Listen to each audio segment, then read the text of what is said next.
Kapal itu memang besar, tetapi bagi orang yang tinggal di padang pasir, kapal itu sesuatu yang tidak berharga. Ya, mendingan kain bisa dipakai untuk tidur. Ini kapal di tengah padang pasir, apa fungsinya? Tidak hanya barang remeh, bahkan kapal itu menjadi sebab umatnya Nabi Nuh mencaci maki dan menghina Nabi Nuh alaihissalam. Tapi rupanya Allah menciptakan jalan keluar ya di barang yang dianggap remeh oleh kaumnya itu.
Bismillahirrahmanirrahim. Assalamualaikum warahmatullahi wabarakatuh. Alhamdulillahirrabbilalamin. Wassalatu wassalamu ala asrofil anbiya'i wal mursalin wa ala alihi wa ashabihi ajma'in. Sahabat Teras Dakwah yang dirahmati Allah subhanahu wa ta'ala, satu karunia yang sangat besar yang diberikan oleh Allah kepada kita adalah kita beriman kepada penguasa alam semesta hakiki. Siapa itu? Allah subhanahu wa ta'ala. Siapapun orang yang beriman dan percaya kepada Rabb yang menguasai alam semesta selain Allah, maka mereka berharap kepada makhluk.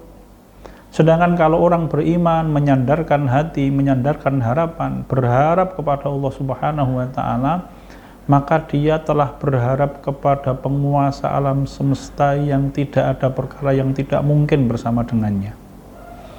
Inilah nikmat yang diberikan oleh Allah Ta'ala kepada orang-orang yang beriman kepada Allah Subhanahu wa Ta'ala. Sehingga orang-orang yang beriman tidak pernah berhenti berharap kepada Allah Subhanahu wa Ta'ala.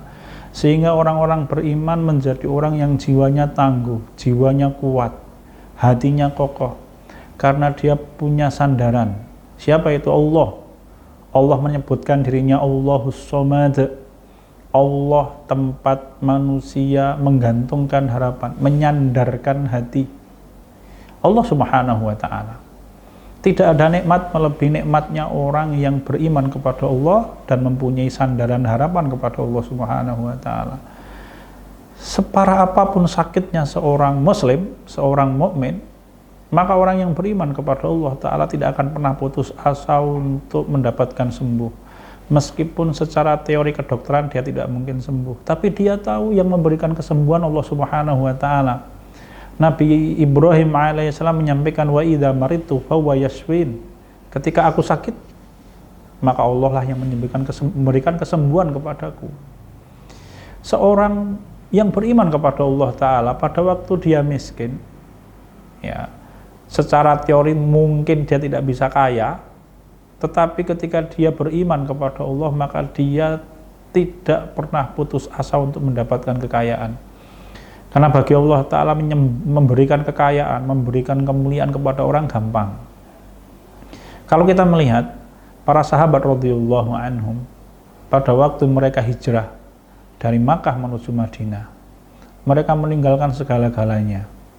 Suhaib Ar-Rumi radhiyallahu anhu meninggalkan seluruh harta kekayaan yang dia miliki, diambil oleh orang-orang Quraisy.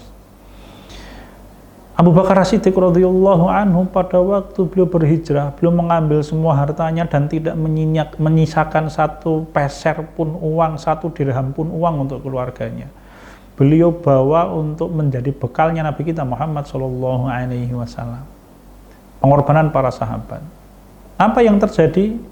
Mereka tinggal di Madinah tanpa keluarga, tanpa kenalan. Mereka menjadi orang asing di Madinah karena ketaatan mereka kepada Allah dan Rasul-Nya. Allah ganti itu semuanya dengan berbagai macam nikmat dunia.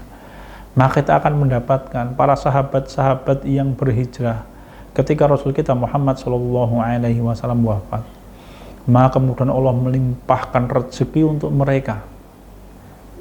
Seakan-akan Allah menyatakan bahwa Allah puas dengan pengorbanan mereka bersama dengan Rasul.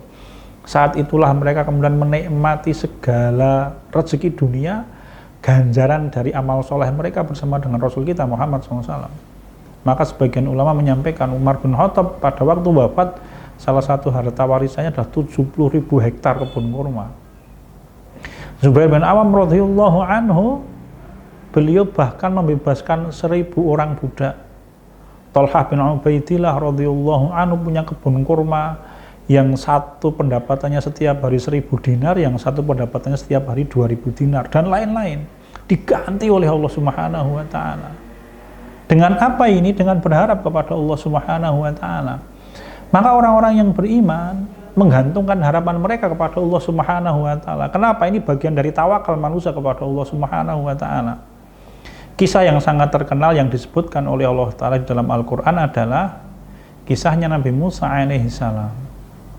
Pada waktu beliau dikejar oleh Fir'aun dan bala tentaranya, di depannya ada laut.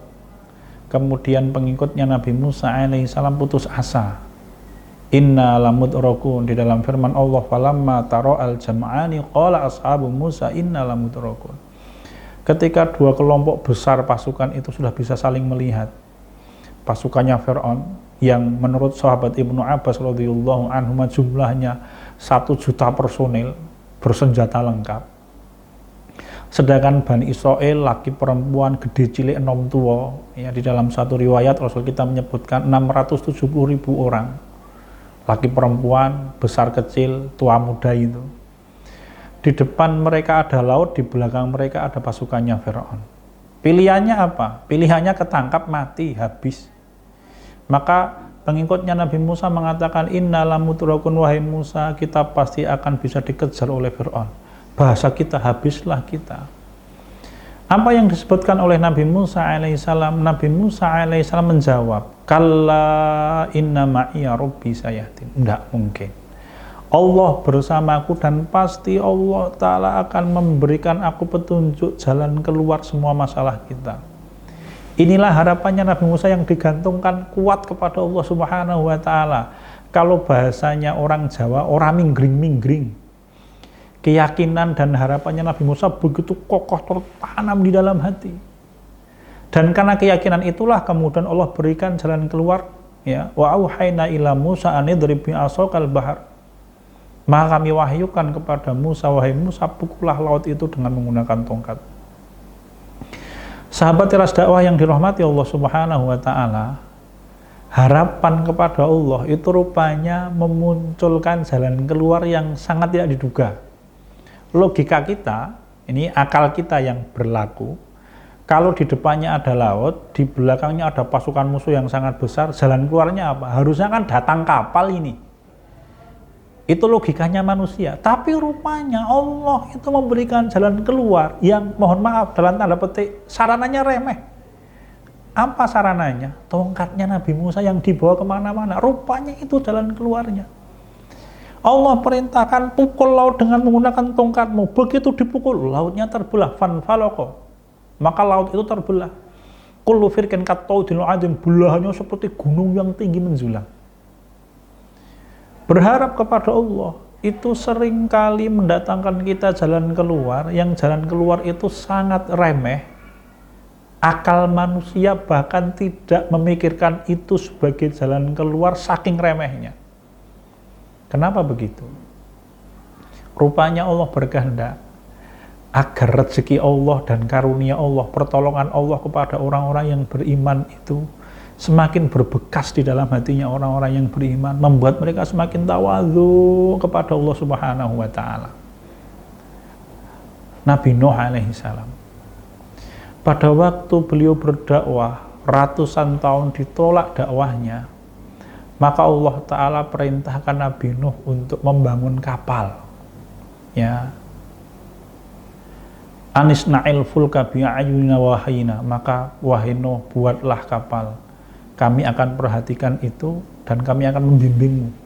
Imam Ibnu Katsir rahimahullah menyebutkan Nabi Nuh alaihi salam itu membangun kapal dengan cara menanam pohon 100 tahun menurut sebagian ulama. Kemudian beliau setelah itu potong pohonnya, dibangun sendiri kapalnya selama 100 tahun. Dan selama itu pula kaumnya mencaci maki Nabi Nuh alaihissalam. Dianggap Nabi Nuh mengada-ada, ngimpi. Di tengah padang pasir kok membikin kapal untuk apa? Ya. Tapi rupanya Allah Ta'ala memberikan jalan keluar dengan kapal yang dianggap remeh itu. Kapal itu memang besar, tetapi bagi orang yang tinggal di padang pasir, kapal itu sesuatu yang tidak berharga. Ya, mendingan kain bisa dipakai untuk tidur. Ini kapal di tengah padang pasir, apa fungsinya? Tidak hanya barang remeh, bahkan kapal itu menjadi sebab umatnya Nabi Nuh mencaci maki dan menghina Nabi Nuh alaihissalam. Tapi rupanya Allah menciptakan jalan keluar ya di barang yang dianggap remeh oleh kaumnya itu. Ya. Sehingga ketika kemudian datang banjir bandang yang besar, langit menurunkan hujan, ya, setiap saat kemudian air memenuhi daratan, maka Allah selamatkan Nabi Nuh dan pengikutnya yang 70 orang dengan menggunakan kapal yang dianggap barang hina oleh pengikutnya Nabi, oleh umatnya Nabi Nuh yang tidak beriman kepada Allah Subhanahu wa Ta'ala. Berharap kepada Allah jalan keluar semua masalah. Bagaimana wujud kita berharap kepada Allah Subhanahu wa Ta'ala? Imam Ibnul Qayyim al-Jauziyah rahimahullah menyampaikan, berharap kepada Allah itu satu, menggantungkan hati kita kepada Allah Subhanahu wa Ta'ala, bukan kepada sarana. Jadi kalau misalkan di dalam dompet kita ada uang, ya, kemudian kita ditanya, Mas, Anda nanti malam bisa makan atau tidak? Orang yang mempunyai gantungan harapan kuat kepada Allah, dia menjawab, Insya Allah saya bisa makan karena Allah kaya.